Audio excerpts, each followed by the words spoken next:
నమస్తే రమ్మగారు. నమస్తే జయ. రమ్మగారు, గడప దగ్గర ఏ వస్తువులు పెట్టొచ్చు, ఏ వస్తువులు పెట్టకూడదు? గడప అంటే వీధి గుమ్మం, అంతే. మండిగం, ద్వారబంధం, మన ఇంటికి ముఖం. అది ముఖద్వారం అంటాం కదా మనం. ఇప్పుడు ముఖద్వారం మన మొహం మీద మనం మసి పూసుకుంటాము, పుయ్యం. ఏం చేస్తాము? చక్కగా శుభ్రంగా ఉంచి శరీరం ఎలా ఉన్నా, శరీరం దుమ్ముగా ధూళిగా ఉన్నా కనీసం మొహమైనా కడుక్కుని ఫ్రెష్గా ఉండాలని అనుకుంటాం. ముఖాన్ని ఎట్లా చూపిస్తాము ప్రజలకి, మన ఎదుటి వాళ్ళకి, అట్లా గుమ్మాన్ని చూపించుకోవాలి. గుమ్మం ఎప్పుడూ శుభ్రంగా ఉంచుకోవాలి. బూజులు పట్టనివ్వకూడదు. గుమ్మాల దగ్గర బూజులు పడితే అది ఇంటికి దరిద్రం. ఎందుకంటే ఎవరైనా రాగానే ముందు గుమ్మం పక్కన ఉన్న బూజే కదా కనపడుతుంది. మండిగని చక్కగా పసుపు రాసి బొట్టు పెట్టి ఉంచుకోవటం. శుక్రవారం గుమ్మాలు కడిగి నీట్గా పసుపు రాసి బొట్టు పెట్టుకోవటం. రోజు గుమ్మాలు కడుక్కునే వాళ్ళు మంచి మాటే. ఈ కిందే కాకుండా పైనంతా కూడా బూజులు అవి లేకుండా ఉంచడం. ఏవైనా చక్కగా తోరణాలు అవి అలంకరించి ఉంచుకోవటం, అంటే శుభస్కరంగా కనపడేటట్టు. పండగలప్పుడు అప్పుడు మామిడి మండలు, తర్వాత బంతిపూలు, తర్వాత ఏమో మన ఉగాది పండగప్పుడు వేపాకులు పెడతామా. పండగ వెళ్ళిన 3వ రోజున తీసేయండి. అవును. ఆ ఎండిపోయిన ఆకులు అవి ఉంచుకోవద్దు. గుమ్మాలకి పక్కగా చీపుళ్ళు చేటలు పెట్టకూడదు. ఇప్పుడు వాకిలి గుమ్మం ఉందే, వాకిలి గుమ్మానికి లోపల తలుపు పక్కన అక్కడేం పెట్టద్దు. చీపుళ్ళు పెట్టకూడదు. వాకిట్లో నుంచి రాగానే చెప్పులు గుమ్మం ఎదురుగుండా వదిలిపెట్టపోకండి. పక్కన వదిలిపెట్టుకోవాలి. గుమ్మంలో చెప్పులు విడవటం, కాళ్ళు తుడుచుకునే పట్టా మీద చెప్పులు విడిచేసేయటము అలాంటివి చేయొద్దు. అది ఇంటికి దరిద్రం కాదు, ప్రధానమైనది అశుభ్రత. ఒక మంచి ఫీల్ ఉండదు. నేను చెప్పిందే సింపుల్. ఏదైనా వాసి చేతికి అంటితే అది ఏం చేస్తాం? మొహానికి రాసుకుంటామా మనం?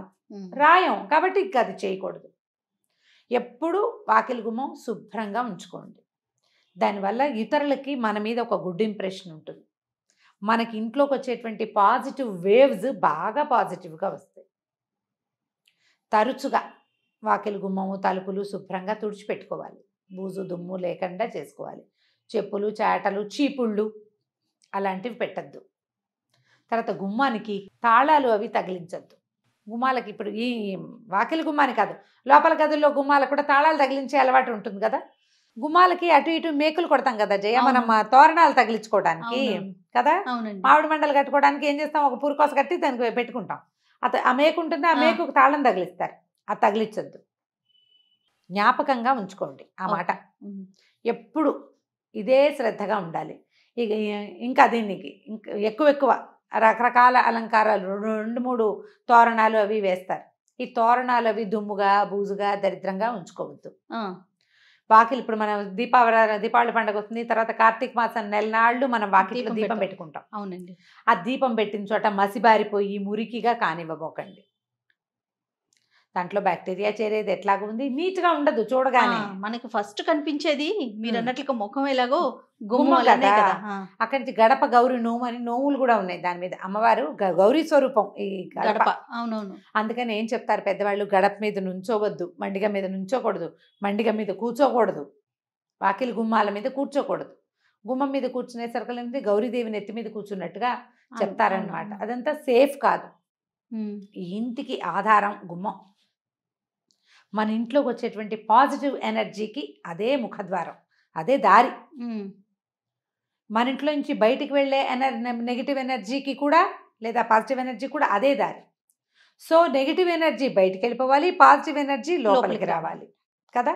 ఆ శ్రద్ధ వహించండి. సాయంకాలం పూట ఏదైనా దీపారాధన చేసుకునే అలవాటు ఉన్నవాళ్ళు అగరబత్తులు అవి వెలిగిస్తామా, లేదా ధూపం వేసుకుంటాము, సాంబ్రాణి ధూపం వేస్తాం. ఒక ఆవు పిడక వెలిగించి దాని మీద కొంచెం వేప పొడి అవి వేస్తే మంచి ధూపం వస్తుంది. గుమ్మంలో చూపించడం అలవాటు చేసుకోండి. ఈ రోజులు ప్రస్తుతం మనం ఉన్న పరిస్థితుల్లో ఇలా పిడక పొగలు అవన్నీ కూడా మనకు ఆరోగ్యానికి మంచి బట. బ్యాక్టీరియాని, తర్వాత వైరస్ని అవి తొలగిస్తాయని చెప్తారు. ధూపం వేసినప్పుడు తప్పకుండా గుమ్మాలకి చూపించాలని చెప్తారు. అలవాటు ఉంటే చేసుకోండి.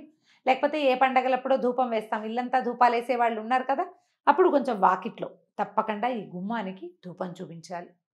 దీపారాధన అవి గుమ్మం మీద పెట్టకూడదు.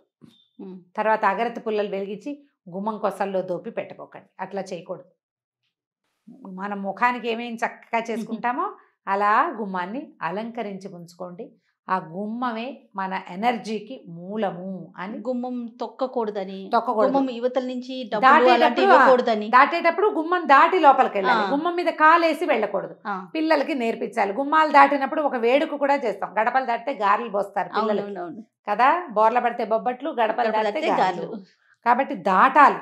దాటడం మనం దేవాలయంలో కూడా గుమ్మం దాటి వెళ్తాం.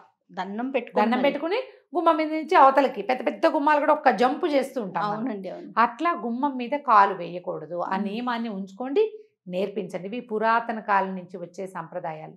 పెద్దవాళ్ళు ఏదైనా చెప్తే దానికి ఒక కారణం ఉంటుంది. దాన్ని గౌరవించండి.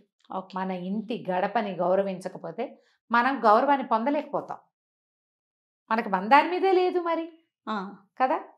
కాబట్టి అది చేయకూడదు. గుమ్మానికి అటు ఇటుగా ఉండి ఏదైనా వస్తువులు అందిపుచ్చుకోవటం కానీ, డబ్బులు డబ్బులు తీసుకోవటం, తీసుకోవడం ఇవ్వటం. ఇవ్వడం కానీ, ఏదైనా వస్తువు బయట వాళ్ళు ఎవరైనా తెచ్చిస్తే గుమ్మం బయటికి వెళ్ళాలి, లేదా వాళ్ళని లోపలికి రమ్మనాలి. అవునవును. ఇప్పుడు ఈ రోజుల్లో లోపలికి రమ్మనం కాబట్టి తప్పకుండా బయటికి వెళ్ళి తీసుకోండి. గుమ్మం మధ్యలో అటు ఇటుగా ఏవీ చెయ్యకూడదు అంటారు. దీన్ని గౌరవించాలి, మనం అలవాటు చేసుకోవాలి. తుమ్మడం కూడా చేయకూడదు అంటారు అంటే కదా. గుమ్మం మీద నిలబడి అంటే గుమ్మం దాటుతుండగా తుమ్ము వచ్చింది అనుకో, నీళ్ళు కొడతారు పైకి. అవునవును, అవునండి. ఎందుకంటే ఈ అదురుకి ఒక్కోసారి ఎప్పుడైనా గుమ్మం ఊడిపడిపోతుందని అనేవాళ్ళు. తుమ్మడానికి తుమ్మితేనా రమ్మగారు? తుమ్మితే కూడా అదేంటంటే ప్రమాదం అని, అదేలేండి. ప్రాణాపాయం అని అలా చెప్పేవాళ్ళు. సరే ఇప్పుడు ఏం తుమ్ముతున్నావు, మనకు కొన్ని ఇళ్ళకి గుమ్మాలు కూడా లేకుండా ఏమన్నా ఇళ్ళు కనిపిస్తుంటాయి మనకి. అపార్ట్మెంట్లలో వాకిలికి ఇదంతా ఉంటుంది, కింద ఉండదు. కొన్ని విధానాలైనా మనం కొంచెం అలవర్చుకుంటే మన ఇంట్లోకి వచ్చేటప్పుడు మనకు ఒక పాజిటివ్ లుక్ని మనం ఎనర్జీ ఇవ్వగలుగుతాం. వస్తుంది. రైట్. చెప్పులు గిప్పులు పక్కన విడిచిపెట్టడం అవి ప్రాక్టీస్ చేసుకోండి. గుమ్మానికి అటు ఇటుగా ఉండి ఏదైనా వస్తువులు అందిపుచ్చుకోవటం కానీ, డబ్బులు తీసుకోవడం తీసుకోవటం, ఇవ్వడం కానీ, ఏదైనా వస్తువు బయట వాళ్ళు ఎవరైనా తెచ్చిస్తే గుమ్మం బయటికి వెళ్ళాలి, లేదా వాళ్ళని లోపలికి రమ్మనాలి. అవునవును. ఇప్పుడు ఈ రోజుల్లో లోపలికి రమ్మనం కాబట్టి తప్పకుండా బయటికి వెళ్ళి తీసుకోండి. గుమ్మం మధ్యలో అటు ఇటుగా ఏవీ చెయ్యకూడదు అంటారు. దీన్ని గౌరవించాలి, మనం అలవాటు చేసుకోవాలి. తుమ్మడం కూడా చేయకూడదు అంటారు అంటే కదా. గుమ్మం మీద నిలబడి అంటే గుమ్మం దాటుతుండగా తుమ్ము వచ్చింది అనుకో, నీళ్ళు కొడతారు పైకి. అవునవును, అవునండి. ఎందుకంటే ఈ అదురుకి ఒక్కోసారి ఎప్పుడైనా గుమ్మం ఊడిపడిపోతుందని అనేవాళ్ళు.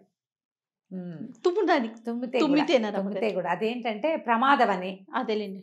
ప్రాణాపాయం అని అలా చెప్పేవాళ్ళు. సరే ఇప్పుడు ఏం తుమ్ముతున్నావు, మనకు కొన్ని ఇళ్ళకి గుమ్మాలు కూడా లేకుండా ఏమన్నా ఇళ్ళు కనిపిస్తుంటాయి మనకి. అపార్ట్మెంట్లలో వాకిలికి ఇదంతా ఉంటుంది, కింద ఉండదు. కొన్ని విధానాలైనా మనం కొంచెం అలవర్చుకుంటే మన ఇంట్లోకి వచ్చేటప్పుడు మనకు ఒక పాజిటివ్ లుక్ని మనం ఎనర్జీ ఇవ్వగలుగుతాం. వస్తుంది. రైట్. చెప్పులు గిప్పులు పక్కన విడిచిపెట్టడం అవి ప్రాక్టీస్ చేసుకోండి. రైట్ అమ్మగారు. నమస్తే. నమస్తే.